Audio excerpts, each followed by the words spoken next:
Savannah, a brutal winter storm smacked the coastal southeast with a rare blast of snow and ice Wednesday, hitting parts of Florida, Georgia and South Carolina with their heaviest snowfall in nearly 3 decades. Forecasters warned that the same system could soon strengthen into a bomb cyclone as it rolls up the east coast, bringing hurricane-force winds, coastal flooding and up to a foot of snow. At least 17 deaths were blamed on dangerously cold temperatures that for days have gripped wide swaths of the U.S. from Texas to New England.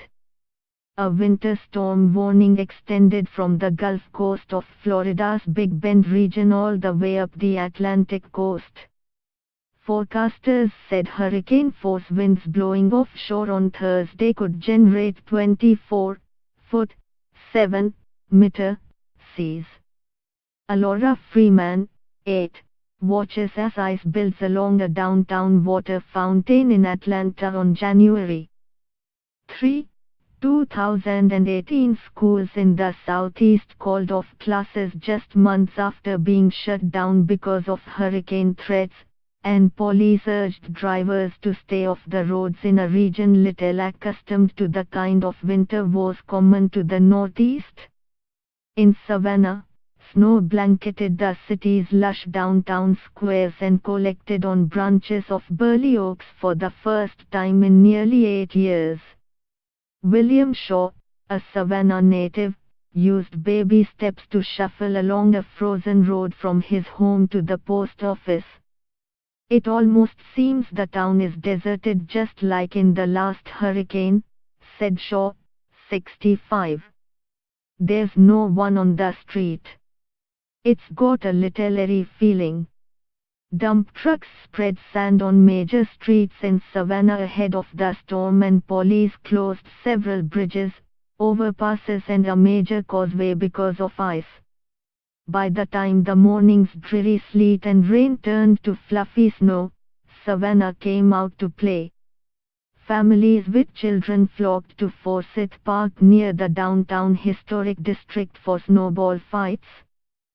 The National Weather Service recorded 1.2 inches, 3 centimeters, of snow Savannah's first measurable snowfall since February 2010 and the first that exceeded an inch, 2.5 centimeters, in 28 years.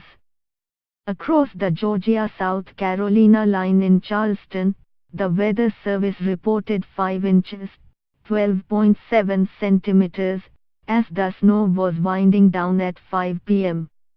That's the most snowfall in Charleston since December 1989, and plenty for Chris Monok's sons, ages 4 and 2, to go sledding outside their home near the city's iconic Ravenel Bridge.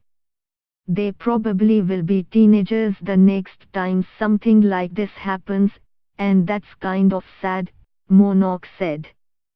But we'll enjoy it while it is here. Airports shut down in Savannah, Charleston and elsewhere as airlines cancelled 500 flights Wednesday, and at least 1,700 more were cancelled Thursday. Interstate 95 was nearly an icy parking lot for almost all of its 200 miles, 322 kilometers, in South Carolina. Troopers couldn't keep up with the number of reported wrecks which numbered in the hundreds. In Tallahassee, Florida, Michigan transplant Laura Donovan built a snowman 6 inches, 15 centimeters, tall. The city tweeted that snow fell there for the first time in 28 years. I made a snowball and threw it at my dad, said Donovan, a 41-year-old hair salon owner.